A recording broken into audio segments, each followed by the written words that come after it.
Salam and welcome back to another very exciting Photoshop tutorial. My name is Usha and today I'm going to show you how to make this slice effect in Photoshop in just 3 minutes. So let's go.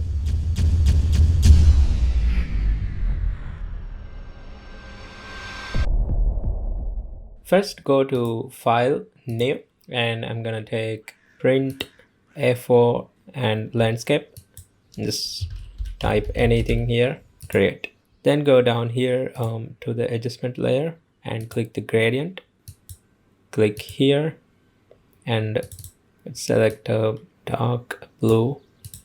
Okay, let's delete this slider and let's give this guy maybe a lighter blue. Okay, that's okay. And let's take the radial from here and reverse it and increase the scale. That's okay. Then go ahead and take the text tool and click in the middle and just write something like slice and press Ctrl T and increase the size, adjust it in the middle.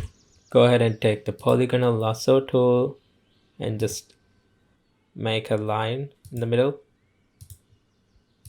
make it a box just like that, and go down here and add a layer mask.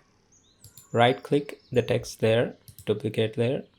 Okay, click the layer mask and hit Ctrl I to invert the mask. Take the move tool and move it just a bit. Make a new layer and move it down in the middle and clip it to the layer below, and take the pen tool and make sure it's 20% and just make a shadow just like that. If you want to change the text, you can just take the text tool, click here, select everything and just change it to anything you want. Down here as well, just like that. In my next tutorial, I'm going to show you how I animated this right inside of Photoshop. So make sure that you're subscribed to the channel. Until then, salam.